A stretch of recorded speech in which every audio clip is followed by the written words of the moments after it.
মহান আল্লাহর অশেষ মেহেরবানি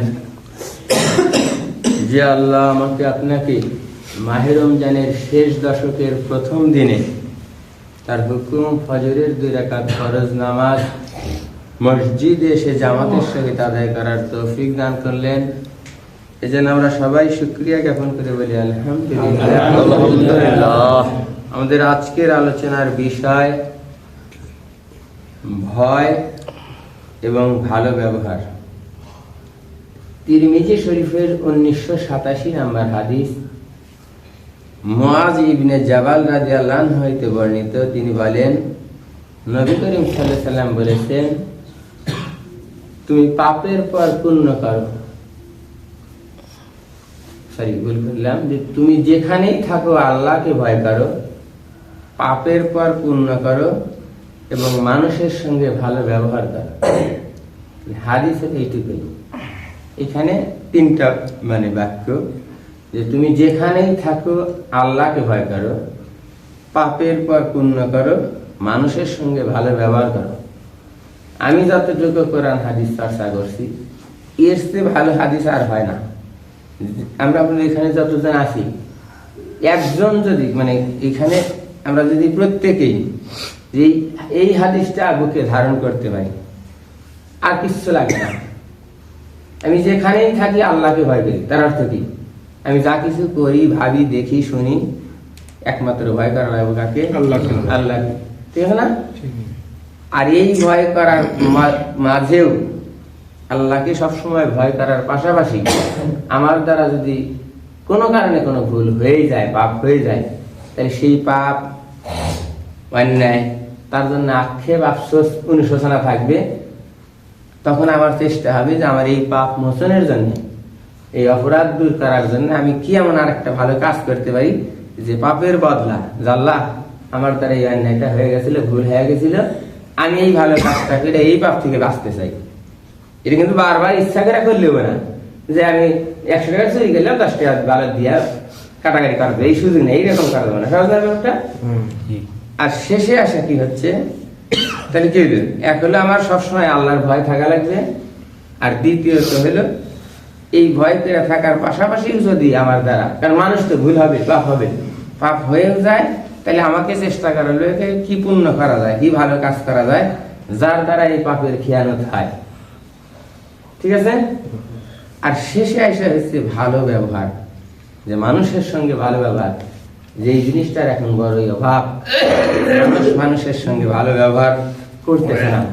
মানুষ এত স্বার্থ কেন্দ্রিক, আত্মকেন্দ্রিক হয়ে গেছে, এই ভালো ব্যবহার তার দ্বারা হচ্ছে না।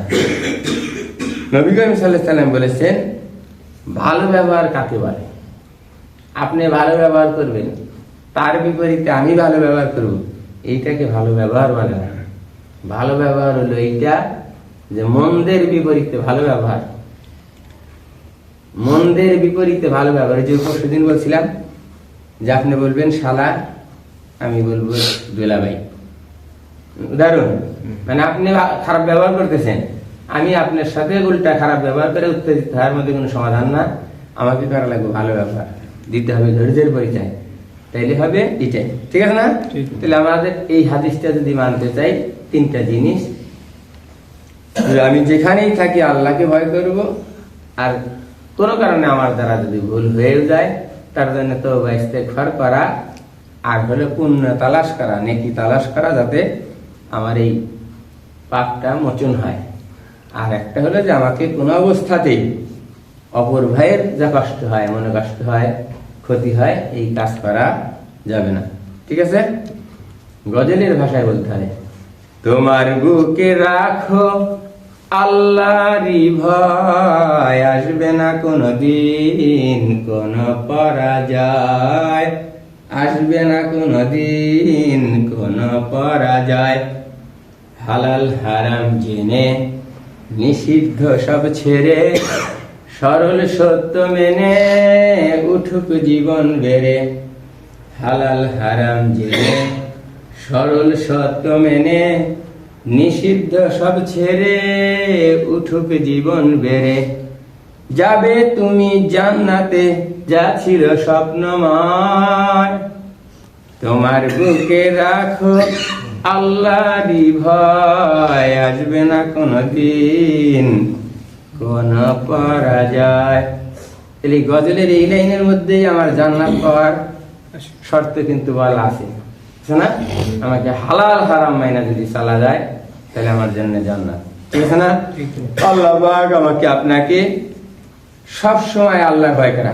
আর একটু বসেন, আর 2 মিনিট, গুরুত্বপূর্ণ কাকা, 2 মিনিট কাকা, 2 মিনিট, আর 2 মিনিট বসতে নিতে হবে।